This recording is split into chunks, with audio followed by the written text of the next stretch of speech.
पुन्हा एकदा एका सुपरहिट फिल्ममध्ये काम करण्याची संधी मला समित कक्कडनी दिली आहे, त्याबद्दल समित कक्कडचं मनापासून आभार मानतो. आणि रोलविषयी काही सांगणार नाही, कारण काही गोष्टी गुपित आहेत, त्या 22 तारखेलाच उलगडल्या जातील. आणि सगळ्यांनी त्याग केला त्याचप्रमाणे पहिल्यांदा आयुष्यात कधीच कुठल्याच रोलसाठी मी जेवढी मेहनत केली नाही तेवढं शारीरिक वजन मी या सिनेमातल्या रोलसाठी मला घटवावं लागलं. त्यासाठी संपूर्ण कारणीभूत जे मला ट्रोल केलं जात आहे यासाठी समित कक्कड आहेत असं मी जाहीर करतो.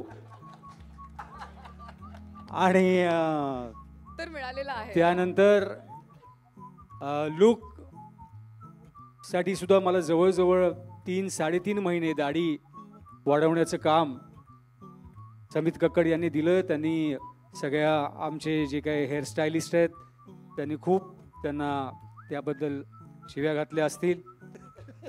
आणि 3-3.5 महिने जवळजवळ तो माझ्या लुकवरती काम करत होता. जवळजवळ मला असं वाटलं की बहुतेक शरदला काढून मलाच रोल मिळतोय की काय. पण मराठीत पहिल्यांदा आयुष्यात म्हणजे वयाच्या 12व्या वर्षापासून काम करायला सुरुवात केली तेव्हा जी एक पहिली ऑडिशन दिली होती, त्याच्यानंतर आयुष्यात कधी ऑडिशन देण्याची वेळ येईल मराठीत तरी असं मला वाटलं नव्हतं. पण ती समित कक्कडनी घेतली आणि मग मला भूमिका दिली, त्याबद्दलही त्याचं मनापासून आभार. आणि मला असं वाटतं की 22 तारखेला सिनेमा रिलीज होतोय. जसं शारीरिक वजन मी घटवलं तसं सामाजिक वाढवलं देखील, त्याबद्दलही त्यांनी मला सपोर्ट केला, त्याबद्दल मी त्याचं मनापासून आभार व्यक्त करतो. आणि एका हिंदी सिनेमात काम करण्याची संधी मिळाली.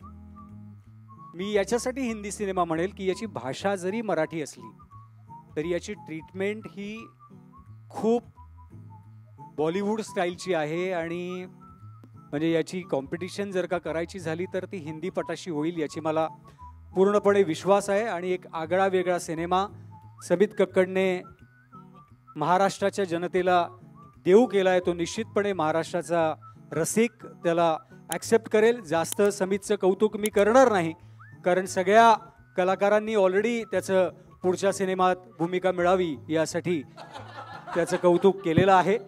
आणि या सिनेमाच्या शेवटाला तुम्हाला कळेलच, शरद आणि मी जेव्हा दिसेन तेव्हा पार्ट 2 मध्ये कोण असेल काय असेल याविषयी मी बोलायची गरज नाही. सो तुम्ही सगळे आलात त्याबद्दल तुमचंही मनापासून आभार. पार्ट 2चं पण लॉन्चिंग आज करूया.